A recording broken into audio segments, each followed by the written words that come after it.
네, 하나님의 사랑 안에서 평안하시기 바라겠습니다. 오늘 말씀은 고린도전서 15장 35절에서 41절입니다.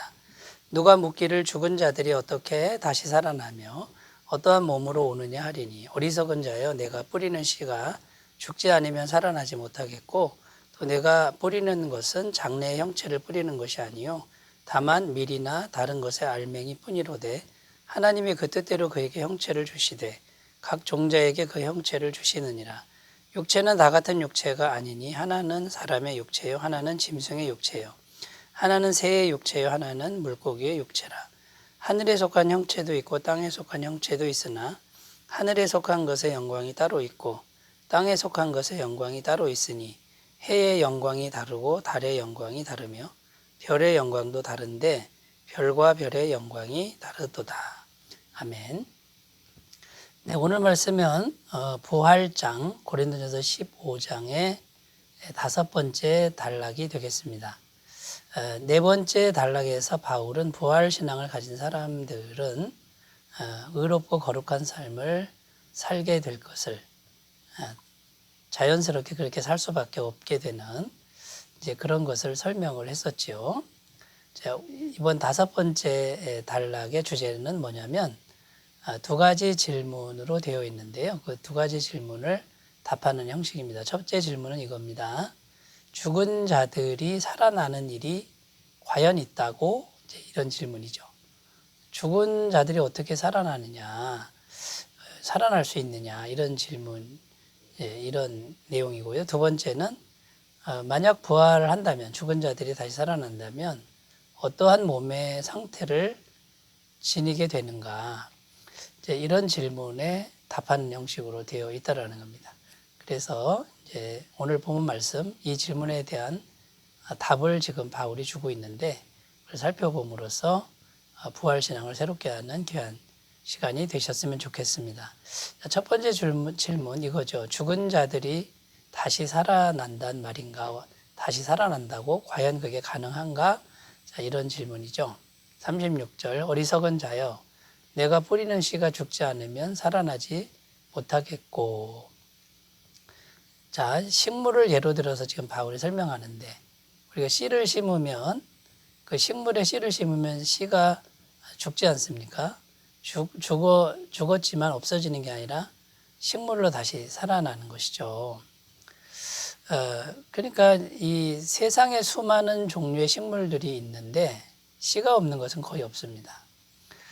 근데 그 중요한 그 씨가 죽는데도 다시 살아나는 이거는 우리가 자연을 보면 식물들을 보면 얼마든지 볼 수 있다라는 것입니다. 그러니까 지금 우리가 살아가고 있는 이 자연 속의 식물들만 봐도 부활이라고 하는 것이 이게 당연히 보일 텐데 왜 부활을 믿지 않느냐라고 지금 바울이 말을 하고 있는 거죠. 중요한 것은 무엇이냐면 부활에 대한 열려진 마음이라는 겁니다. 열려진 마음이 아니라면 죽은 자가 다시 돌아와도 사람의 마음은 믿지 않는다라는 것이죠.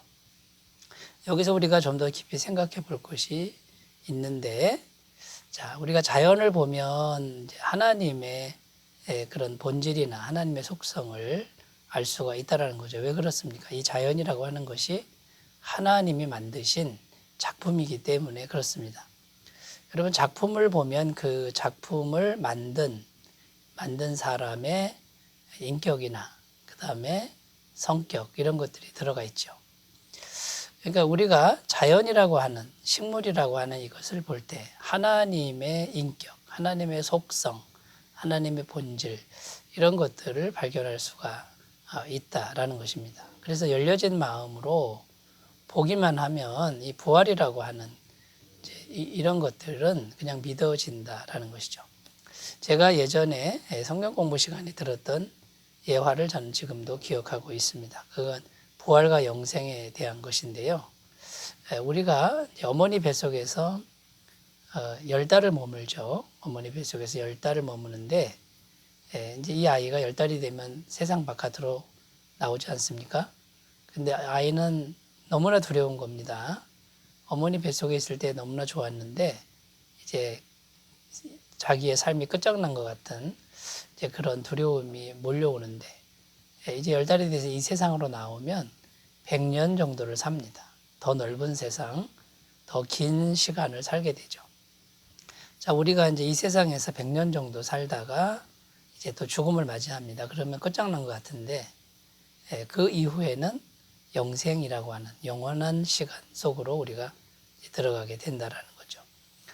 여러분, 그래서 이런 예화, 그러니까 이런 이야기들, 사람을 지으신 하나님께서 우리 사람의 어떤 그 태어남과 또 인생을 삶과 죽음이라고 하는 이런 과정을 통해서도 하나님의 속성이 드러날 수밖에 없다라는 거예요. 담겨 있다라는 거죠.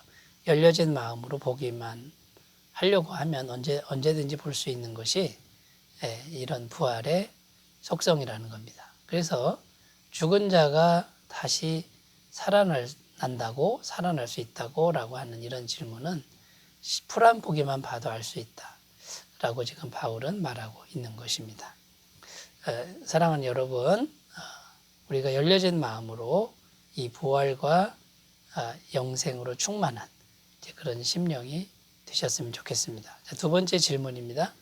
두 번째 질문은 뭐냐면, 그럼 만약 죽은 자들이 다시 살아난다면 어떤 몸으로 부활을 하겠느냐, 어떤 형체로 부활을 하겠느냐, 그걸 말할 수 있느냐, 이런 질문입니다.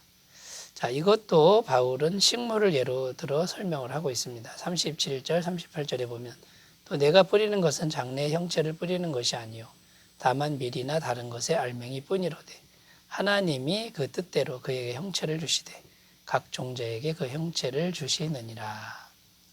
그게 형체를 준다 할 때 이 형체는 단어가 소마라는 단어인데 완성된 몸, 이런 의미가 있습니다.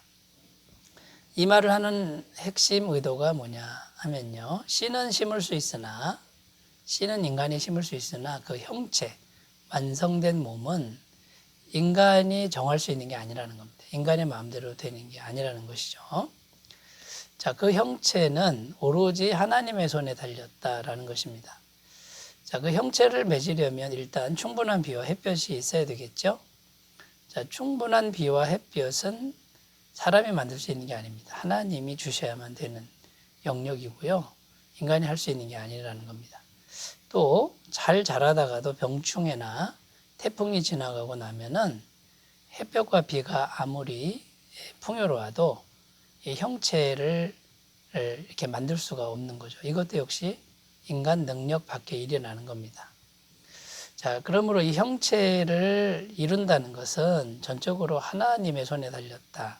지금 바울은 이렇게 말을 하고 있는 겁니다.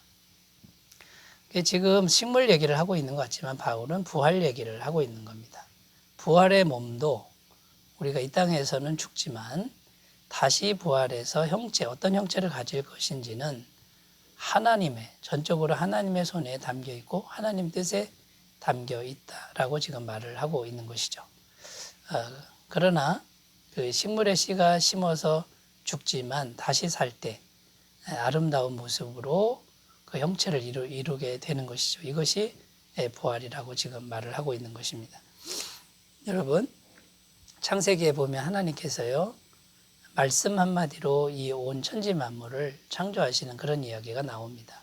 보시기에 심히 좋았더라라고 하는 이제 그런 자연 만물을 만드시는 그런 분인데, 우리가 이 땅에서 살다가 죽은 후에 이제 부활의 몸으로 다시 살아날 때 얼마나 아름답게 그 형체를 주시겠습니까? 이것을 꼭 믿으셨으면 좋겠습니다.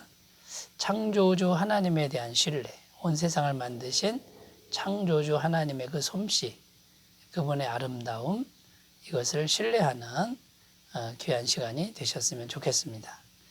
자, 세 번째입니다. 세 번째 주제는 이런 겁니다. 인간의 육체는 가장 약하지만 가장 고귀한 존재다. 자, 이런 의미에서 우리가 또 살펴보겠습니다. 은혜를 나누겠습니다. 그래서 우리가 그 육체를 생각할 때 이 육체는 헬라어 사르크스라는 그런 단어입니다. 이건 살이라는 뜻입니다. 살덩이 이런 뜻이죠. 근데 39절 말씀에 보면 육체는 다 같은 육체가 아니니 하나는 사람의 육체요, 하나는 짐승의 육체요, 하나는 새의 육체요, 하나는 물고기의 육체라. 여기 보면 육체라고 다 살덩이라고 되어 있습니다. 사람이나 동물이나 같은 살덩이다. 같다 그 말이에요. 또 병들고 죽고 썩는 것이 또 같습니다.